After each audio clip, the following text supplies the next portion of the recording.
Hello everyone. For today's Meditative Minute, I'm going to talk to you a little bit about the theology and spiritual practice of playing the Native American flute.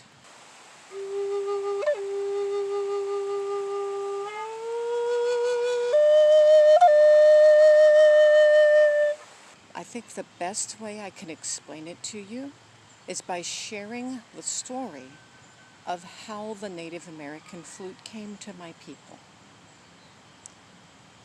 Once there was a young man who was very, very much in love with a young maiden. So much so that every time he thought about going to her and inviting her to be his bride and spend his life with him, he was tongue-tied. He was terrified. He couldn't find a way to express his love for her.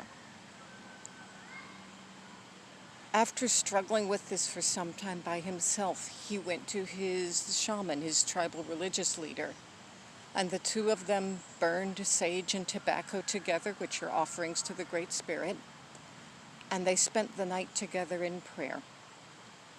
And both of them felt, after spending the night in prayer together, both came to a sense that the next day the Great Spirit was going to somehow tell this young man what to do, and he was to watch for it. So the next day he went out as usual to hunt for food for his family. And as he shot his first arrow into the woods, the arrow went into the woods and then suddenly hung in the air in one place, not moving.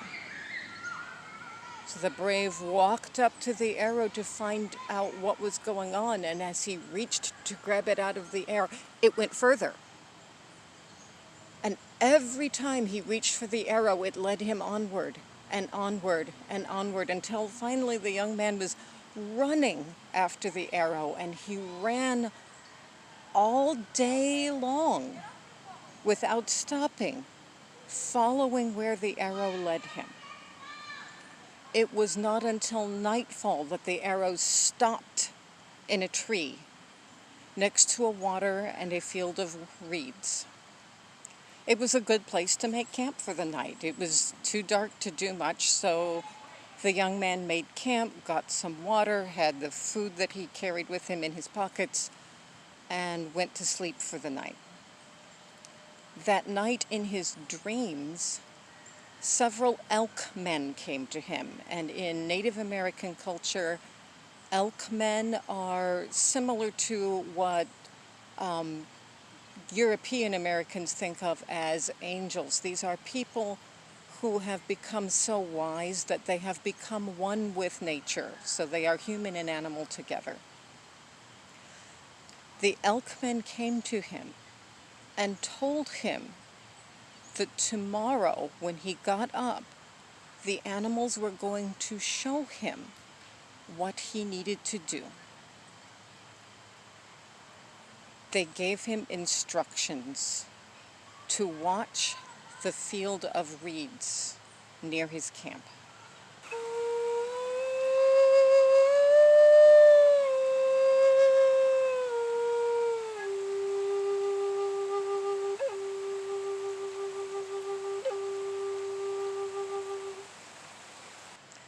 So he got up in the morning and he went to the water to wash, and was by the reeds when he saw a beaver and a woodpecker.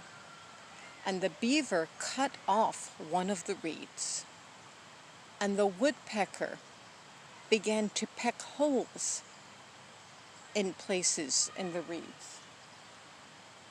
And what happened was very much like this reed flute. And the young man picked it up and blew into it,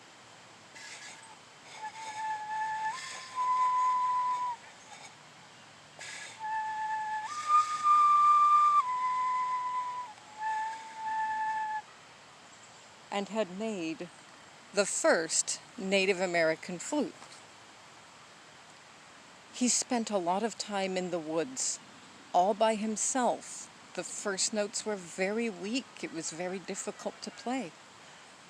After he practiced in the woods by himself, He mastered the flute. It became easy to play. It became a place where he could express feelings, he could express joy, he could express love.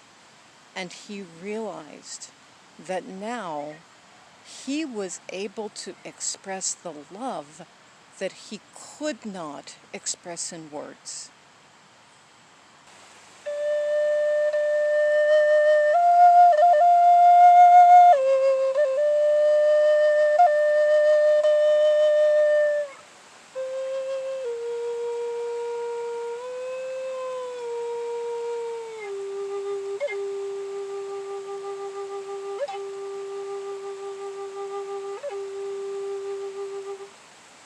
He brought the flute back to his village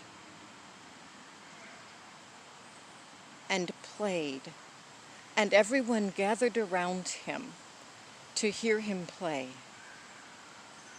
And all he needed to do was to share with others, the piece I am about to play is for the young lady that he so much wanted to court.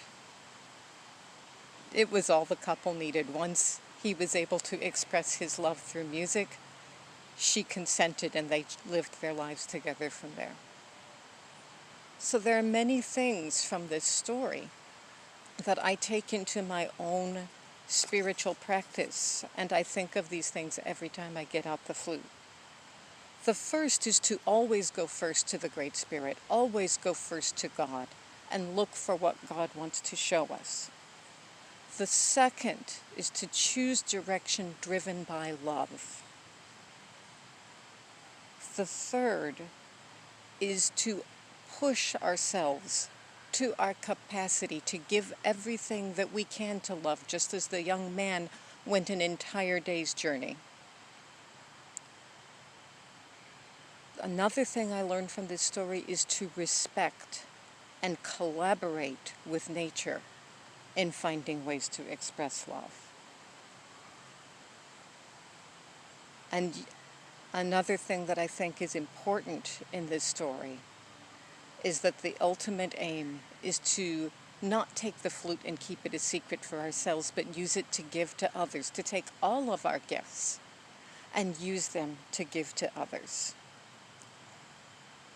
In my role as a person who belongs both to majority culture and to a minority Cherokee culture, one of the other things that I think comes from this story is the importance of listening to our minority communities that have gifts to give us that we often do not fully appreciate. So those are some things about why I practice the flute and why I bring it to our congregation so frequently, and I hope that they're things that you will think about when you hear me play for worship in the future. Blessings on my beloved.